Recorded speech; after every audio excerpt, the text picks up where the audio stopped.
Hello, so I saw this tag going around on Bookstagram and I thought it might be fun to make a video of. This is the 3 authors tag, which is 3 questions to which you give an author answer. So this is the 3 authors tag. There are 3 questions and for each question there are 3 answers, all of them authors. The first question is your 3 favourite authors. I've definitely given this list in another video. It is Hilary Mantel, Zadie Smith and Barbara Kingsolver. I am not a huge completionist when it comes to authors, so there are loads of authors I've read from, but these are 3 that I have read multiple books from and have enjoyed almost all of them. So Hilary Mantel I always talk about as my favourite author. I absolutely love her writing and her work. The first works I read from her was the Wolf Hall trilogy, and I fell in love with her there and knew that I had to read everything else she wrote. I actually have a review of the Wolf Hall trilogy on my channel, which I will leave in the cards above if you are interested. I'm boiling, hang on. What I love most about her is the way that her writing brings to life place and person. I think she's absolutely brilliant at drawing characters that are incredibly complex and deep, and also at drawing out rooms and places to make them feel incredibly tactile. She's a very sensual writer, and I don't mean that in a sexual way, but like as in your literal senses. Our visual senses are targeted, are touched on, are brought to life within the way that she writes. She makes everything feel fully 100% realised. She's also such a witty, funny writer, which I think people don't expect from these chunky historical fiction tomes. She has a very sly sense of humour, and I really enjoy that about her. There's a wryness to the narrative, to the narrator, the writer, that I really enjoy. I love the way she constructs a sentence, and I love the word choice that she uses. It is always interesting and always perfect for the moment, and I think she is very willing to go into the darkness as well. So as well as the Wolf Hall trilogy, I have also read The Giant O'Brien and Beyond Black, which is the only non-historical fiction I've read from her. Definitely her funniest, but also my least favourite. But I love her use of ghosts to bring up themes of the past and hauntings. Something is always haunting Mantel, and you can definitely explore that in all 5 of the books of hers that I have read so far. They work really well if you love atmosphere. They're incredibly atmospheric books. If you love character and you want to explore complicated, morally grey, dark characters who are not incredibly likeable but always incredibly interesting, and as I said, if setting is something that's important for you in books, I would definitely say Hilary Mantel is someone who does that really well. Zadie Smith is similar to Mantel in some ways, but I would say that I enjoy Zadie Smith's fiction and I don't love her non-fiction as much. I think sometimes her essays, they just expose her for the boring liberal uninteresting political thinker that she is, but I do find her fiction to be very interesting and really wonderful to read. She's definitely understanding of the individual, less understanding of structures. I have read from her in terms of fiction. I have read White Teeth and On Beauty and The Fraud and Northwest, or NW, and I have also read Changing My Mind, which was a collection of essays, which was my least favourite out of all of these. Again, Zadie Smith, it's not particularly plotty. Zadie Smith's books tend to meander. They are more, she has a series of characters that she wants to explore and kind of some ideas, and she just lets the characters go off and follows them around in a very slice of life way. I think through all of her books that has been true. But again, she's a writer where I really feel comfortable with the writing. When I open a Zadie Smith fiction book, I feel like I am going to trust the way that it is written is going to work for me. She has, again, a kind of wry, sarcastic sense of humour that does remind me a lot of kind of 19th century novels, which I think is why it makes sense that she wrote a Victorian novel, or wrote a book that was attempted to be similar to a Victorian novel when she wrote The Frauds. It often explores similar themes of race and class and identity and familial relationships and romantic relationships, the complexities of interpersonal and how that interacts with identity, I think is something that she explores in a really interesting way.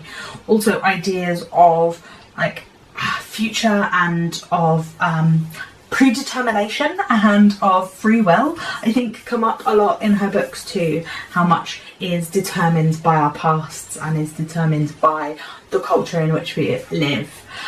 She also does quite well at a twist, despite her books not being particularly plotty. There are always moments in them that shock me. She's actually written the most disgusting and shocking sex scene I have ever read in a book that was consensual, at least. And I was just so startled by it. And so I think that her books have a lot of fun to them, even whilst they are dealing with these complicated issues. And I really, really enjoy that aspect of them. I think that what she's best at is character and psyche. A lot of the time the physicality of the place that they're in is less important, although she is pretty good at bringing to life North London. As a Londoner myself, although I am from south of the river, very good at that whole, about the complexities and the layers of that culture. She's a very good observer, even if she's not a very good analyst in terms of her non-fiction. And then the third one is Barbara Kingsolver, who is the one I have read the least from, but I loved both of the books so much that I have put her here anyway. I have read The Poisonwood Bible and Demon Copperhead, and definitely need to read more of her work. In fact, where is it? This year I'm planning to read The Lacuna by Barbara Kingsolver for the Big Book Club, so if any of my mutuals want to read this with me, let me know. I seem to love chunky books.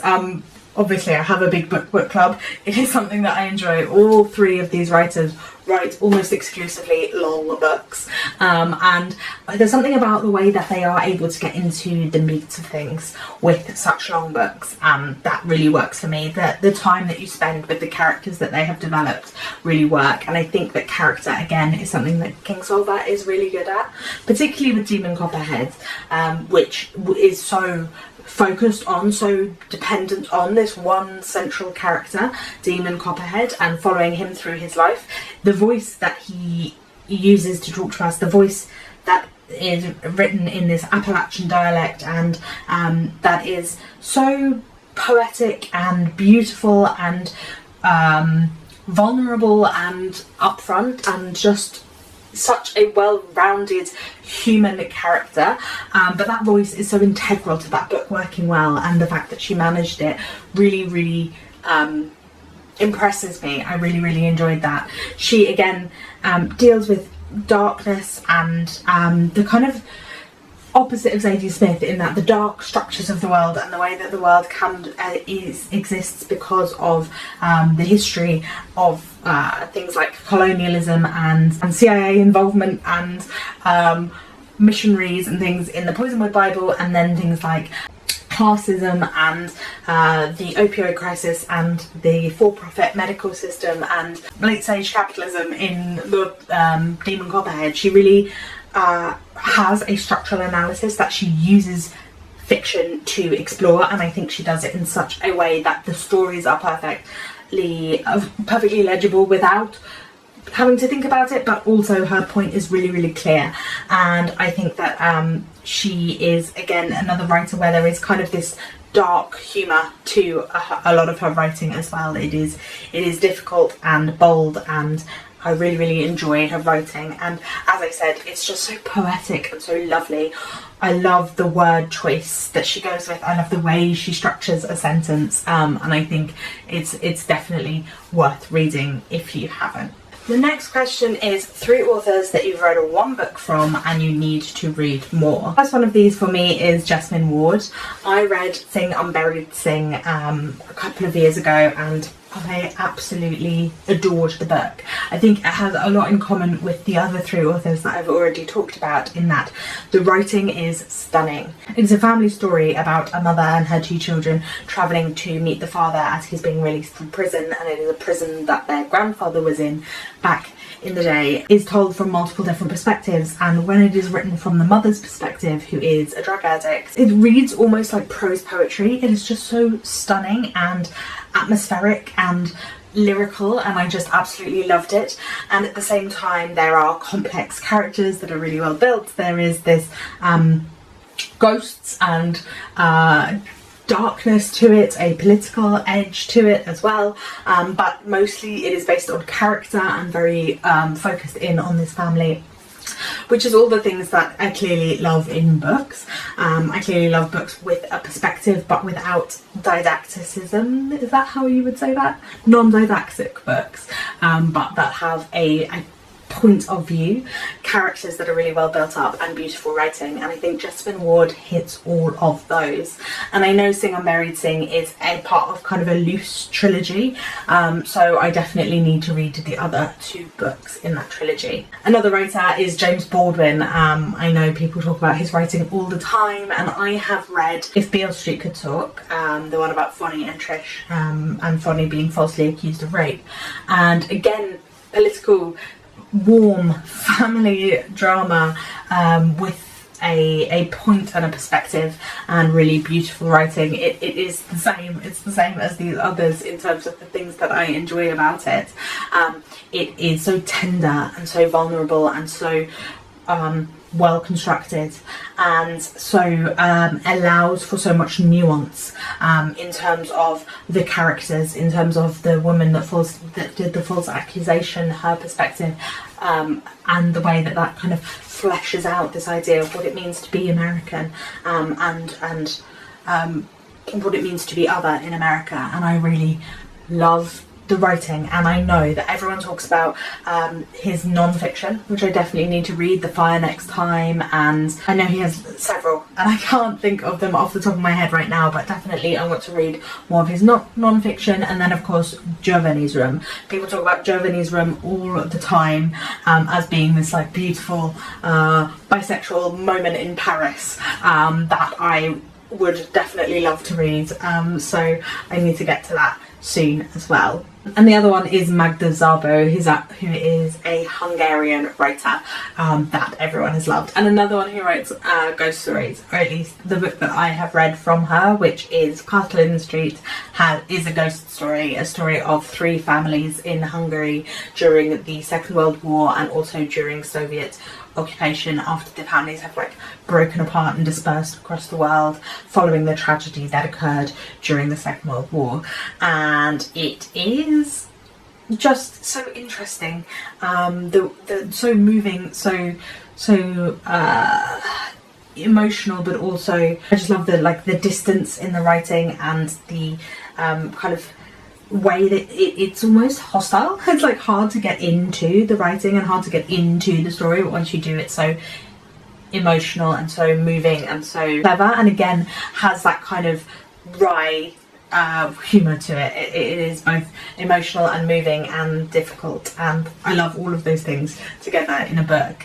And I know everyone talks about The Door as being a book that you need to read if you're interested in any of Szabo's kind of writing, and I haven't read that. But then also Matthew Sharapa put on his 10 books from 2023, his favourite books from 2023, another one by Szabo, the name of which I cannot remember at the moment, but it was about like just a really bitchy woman, and uncovering like the reason she became the way she was, but also she's just really bitchy, and it sounded super interesting. So I definitely want to add more Szabo, but I am terrible at adding things to my list and then never reading them. So the next one is the 3 authors that you have never read from that you know you need to read, and we'll see how well I do at these as well. The first one on this list absolutely is Toni Morrison. I know everybody loves Toni Morrison except my mum. My mum wasn't a fan, but my mum doesn't like magical realism most of the time, so that might be why. But I know so many people have told me to read Toni Morrison. I know Sophie from Biblio Sophie and Doz both told me to read Toni Morrison. We did our Big Book Club live show. Maybe even Nathan from Nathan Snoke told me to as well. And I'm pretty sure at my next live show, which is on the 2nd of June with Ebony Kane, Toni Morrison's one of her favourites as well, so I need to get myself to read some Toni Morrison. I'm not sure where to start. Is it Beloved or The Bluest Eye? That was her first one, I think. There's Song of Solomon. There's so many that I know I need to read. If you have an opinion about which Toni Morrison is the best one to start with, do let me know that in the comments down below. Another one that I really need to read is Elena Ferrante. I have been talking about reading the Neapolitan Quartet for ages and I still haven't got round to it, and I feel like I would love it. Everyone I know who has read it seems to have loved it, and it is about like complicated relationship between two women in Italy post World War II over the course of decades and travelling. They start in Naples, but I know that like Florence is also involved later on, and I just think I would love it. I think it sounds like it's so immersive. It's also quite like melodramatic, but basically focused on these two characters so tightly, and I think it would just be like a fun rompy read. They're big books. I love a chunky book, and I just think I need to get to it. There's also the one that was made into a film with what's her face, Olivia Colman, The Lost Daughter. I think it was The Lost Daughter, and then also I think there's a book that she has written about writing, a non-fiction book, that I think I would love to read that one as well. So I need to get to Elena Ferrante, and I've been meaning to read it for ages, so I feel like someone just needs to like force me to read it. And then finally we have K-Ming Chan, who is a novelist and also a poet. People loved Bestiary, and then there was Organ Meat that came out last year. I think that was also really praised, and I think she writes this kind of like visceral, gritty, of the body, weird books about women, which is another thing that I love. Like I think Han Gang could have been one of the people that I've read one book from and need to read more of, or Lucas Reineveld as well. I definitely like that kind of thing, as well as all of these like chunky books about character focused. So I know that K-Ming Chang I think would be one of the writers that I would like from this, and I do have her next novella, Cecilia, which is coming out either in June or July. I think I have an arc of that on NetGalley, so I definitely will be reading this soon, as long as I like keep up with my NetGalley arc reading. So that one is about two women and obsessive friendship between two women, and I think it's a novella, so it'll be a little bit shorter as well. That is the 3 authors tag which I saw on Instagram. I will try and find the original and leave it in the description. I will definitely leave where I found it though in the description as well, and I will tag everyone that I mentioned in this video if you are interested in making something like this, and if you are interested in doing it yourself, go ahead. Thank you very much for watching, and I will see you again very soon. Bye bye.